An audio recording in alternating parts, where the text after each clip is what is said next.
Hello, everybody. It's Dr. Young, Dr. Heike Young, your team building and leadership coach. As always, it's a pleasure to bring you these weekly Thursday tidbits. So just to make sure that you can see my slide, you should be able to see a slide that says how to create changes in your clinic. Can I have somebody tell me yes or no? Okay, excellent. So let's get started. This week's tidbit is part 2 out of 6, how to create changes in your clinic without generating conflict, attracting bad attitudes, or feeling disrespected, part 2. And I've called part 2 the delivery. And I know it sounds a little bit like a horror movie. I guess I could have called it the invitation or something like that. But at the same time, the delivery might stick a little better with you. And that's good because this is very important and it gets overlooked by a lot of people. So when you think about this, when you think about the delivery, I want you to think about the invitation. Because it is like an invitation.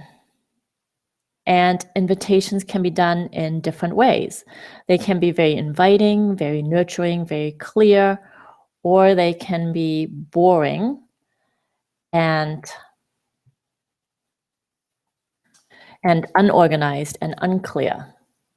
So in other words, depending on how you deliver your changes or you deliver your message, you can either get a big crowd to support you or nobody at all. It's all in how you deliver it. So the 3 important keys about the delivery are 1, who's your audience? 2, what's your ultimate goal? What do you want to achieve with your change, with calling a meeting together, with, whatever you want to invite people to come to. Number 3, what action do you want from them? What do you want them to do? So let's start with your audience. Who will you invite? Who's supposed to be part of this change you want to create? And this is not your support group. These are your team members who will be affected by the change you want to implement, or they will be affected by this meeting that you're calling. Remember, we talked about your support group last week, and you can go back to that video if you forgot. It's in the LinkedIn group, Beyond Veterinary Practice Management. Anyway, your audience is made up of those people who will be affected by your change. So if only your receptionists, for instance, will be affected by a specific change, do you want to call a meeting for the whole clinic? Would that be beneficial for everybody, or would it create resentment for those who are not affected by your change, but who are now behind in their work because they had to participate in this whole clinic meeting? Why do you want to invite them? This goes back to the clarity we discussed last week. When you're clear about the change you want to create, you will know who to invite and why you want to invite them.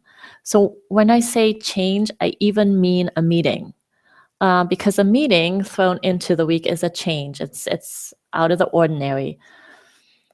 So think about that. And then how do you want to invite them? I know you're going to think I'm being a bit too picky, but this is important for your different personalities.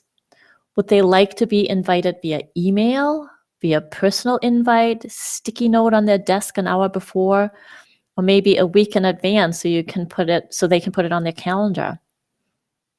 Unless you call a whole clinic meeting, you can really figure out the predominant personality type in your different section and base your invitation ideas on that personality.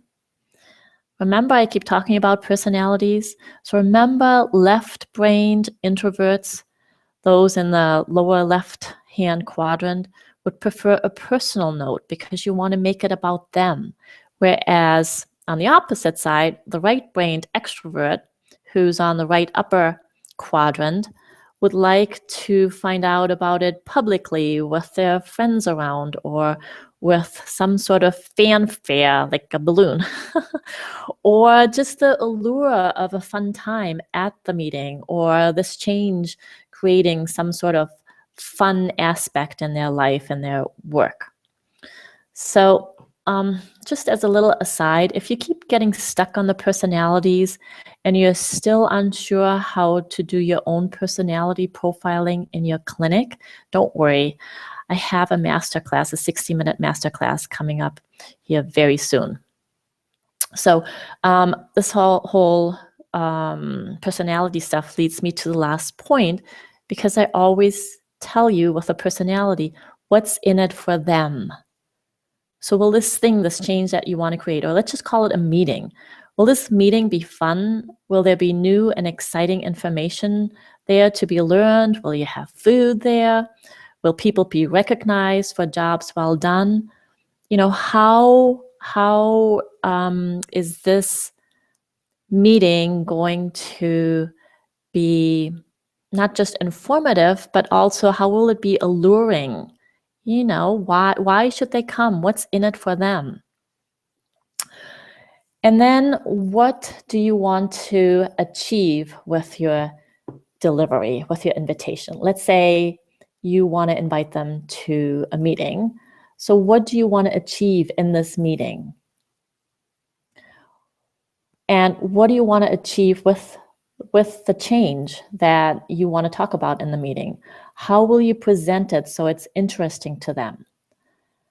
Why do you want them to participate in these changes? Or why do you want them to participate in this meeting? Or do you want participation from them? Or is it just a educational piece?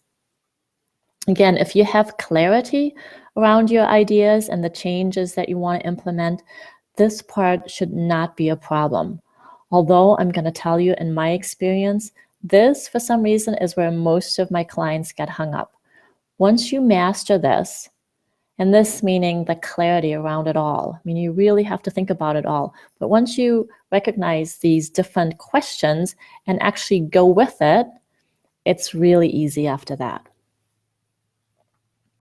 So lastly, what do you want them to do with this information that you're presenting? What action steps do you want them to take during your meeting or after your meeting? Or what action steps do you want them to take towards the change? Again, getting clear around the specifics surrounding your ideas or changes will make this step much, much easier. And then next week, I'll talk to you about the action steps that follow the delivery or that follow the invitation. So once you're in the meeting and you're telling them about the changes that you want to create or implement, I'll tell you what to do around that. So to recap, part 2 of the 6-part process on how to create changes in your clinic without creating conflict is the delivery. And just to summarize that, figure out who your audience is, figure out how to invite them to the meeting, and then what do you want to achieve in your meeting, and what do you want them to do during and after your meeting.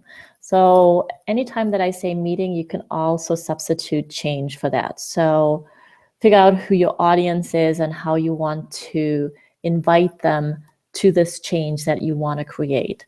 What do you want to achieve with this change? And what do you want them to do towards the change or because of the change? Sound good? If you have any questions, feel free to email them to me or post them in our LinkedIn group, Beyond Veterinary Practice Management. And I will talk to you again next week about part 3, the action steps. So I'll see you for next Thursday's tidbit at 1 o'clock Eastern Standard Time again. This is Dr. Young signing off.